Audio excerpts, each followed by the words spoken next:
I am putting together this video to give some understanding to behavior issues in the classroom with our students. Hi, my name is Melvin Shepard. I am a behavior support teacher and I obtained a master's degree in special education from the University of Wisconsin-Stout. And I'm going to be talking today about how to control or how to maintain or prevent negative behaviors in the classroom. I started in the mental health field, dealing with mental health issues or individuals who experience serious and persistent mental illness. I am currently a high school teacher, again, teaching behavior support in my high school.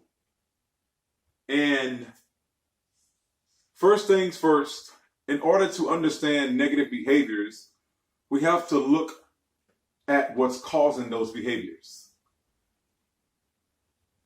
We have to get an understanding of something is causing our students to behave the way they are. And we may not know what they are.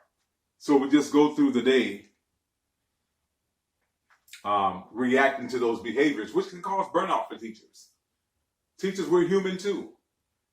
And this may cause burnout for a lot of our teachers.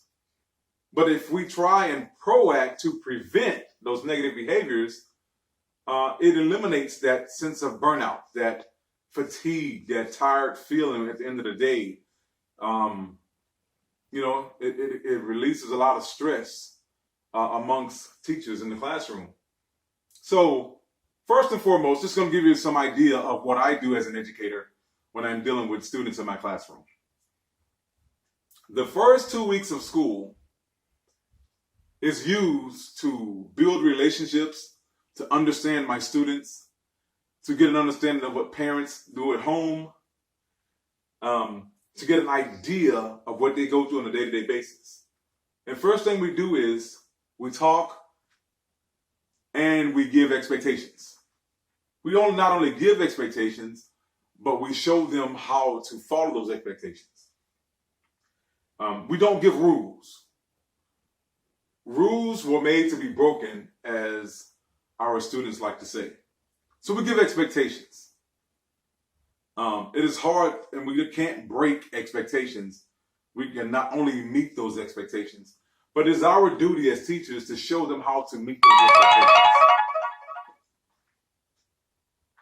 So what I do is spend the entire first 2 weeks of school, building relationships, gaining trust of my students. We set the expectations. I show them how to get there and reach those expectations. I don't argue with my students. I simply give them consequences of what could happen if they choose to do bad things or negative things or display negative behaviors. We don't argue about it. I don't argue with my students. If they choose to show negative behaviors, they understand that there's a consequence that comes with that. So they can make the choice to do that negative behavior, display it, or not.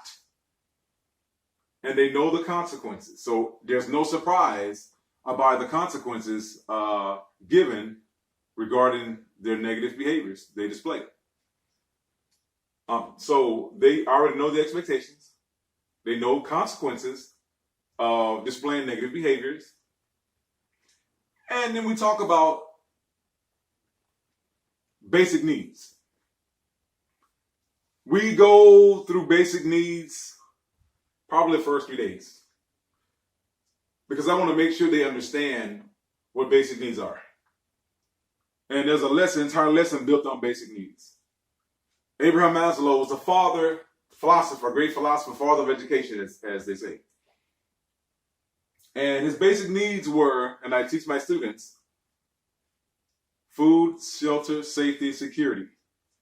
And if those basic needs are not being met, then it's very difficult for learning to take place, or learning won't take place, because those basic needs are not being met. And I go over that with my students.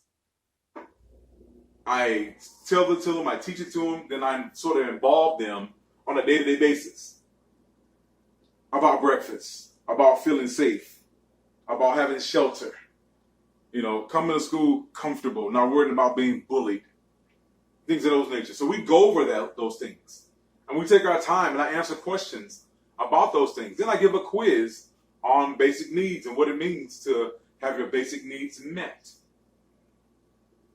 So we do those things. We set expectations. We go over the basic needs. I have them to ask questions. And then I let them know that in the event they should display any negative behaviors, the following day is a new day. We teach Q-tip. Quit taking it personal. So my students understand that if they do display negative behaviors toward myself, my teacher assistant, or anybody else in the classroom, that the next day is a new day. Tomorrow's a new day. It's a fresh start. We don't hold grudges. I don't hold grudges, which teaches them not to hold grudges.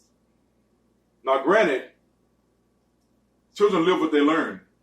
So if they are holding grudges because they were taught in their homes or from another source. But we don't hold grudges. Now, some teachers I know will probably say, I can't stand little Timmy. Oh, that kid just he just irks me. Understandably so. But again, something is causing little Timmy to behave that way. And just know that it's not us. So, the basic needs, expectations, and not taking it personal. Those are some of the things that we go over during the first days of school. And I reiterate that. Then we talk about bullying. How important it is to report somebody who's bullying you or somebody's being bullied. The long-term effects of bullying. And we go over those things. So after the 2-week period, and the kids are getting graded on this for class participation. We have a do now. I do give quizzes regarding these things because I think it's fundamentals. It's fundamentally sound, or fundamentally, this is an expectation that we have to set the tone for the rest of the school year. So we build a foundation. Now we can build on this foundation for the remainder of the school year. So when they come to my class, they already know that basic needs, what the expectations are. And I reiterate it every day throughout the entire school. There's the do now, the instruction from the teacher, and then the exit ticket. Do not choose to ask to go to the restroom during the instruction. When the instruction is done, then if you need to go to the restroom, then you ask to go to the restroom. Or be in class on time so you can get the do now. Those are 2 grades every day that you get. And if you're not there to get the do now, or if you leave during the instruction piece, then your grades are going to suffer. So those are 2 easy grades daily that they get. Okay. Any questions? So the first 2 weeks of school are vital, critical, because again, it allows you to build a foundation with your students. So now your students come to first period class, have a general discussion. That could be your do now, especially on a Monday morning. What happened over the weekend? If there was a shooting, somebody passed away, somebody went to jail, something terrible happened, something good happened. Let's have a brief conversation, even if it is about 5 minutes. Give them an opportunity to release, to vent, to talk about what happened to them during the weekend. You might have the perfect lesson. I know there are many times I had the perfect lesson. It was good to go. Things were going to go, and it was going to click, and they were going to learn. And then the reality sets in that that's not the way it's going to go. Jefferson had an issue this weekend. He kicked in walls in his house. He had an attack where he had to go to the hospital. He wasn't taking his meds. So you give him an opportunity to vent, to release, to get some understanding. Then you build on that. If you don't get to your lesson, that's fine. But you're setting the tone for them to get their lesson throughout the rest of the day. Tomorrow is a new day. It's okay if you don't get to all that lesson in the time that you thought you could. What's important is you sent Jefferson off to second period with expectations. His basic needs are met. He has understanding. Somebody listened to him. Now maybe he can focus on the lesson in second period. So you sacrificed your first period lesson so second, third, fourth, fifth, sixth, and seventh can have an opportunity to teach Jefferson. So is it kind of clicking in? Are you understanding now how important it is for first period of the day? So those are just some things to build on for now. Again, let's just recap. Expectations, the basic needs, understanding your students, building relationships, not taking it personal. Those are some basic things that you have to do the first couple weeks of school. And the students, they'll know you're genuine with it when it happens. They know that you're by their side no matter what. You've given them understanding of the expectations. You even model the expectations for them. So they know that you're genuine.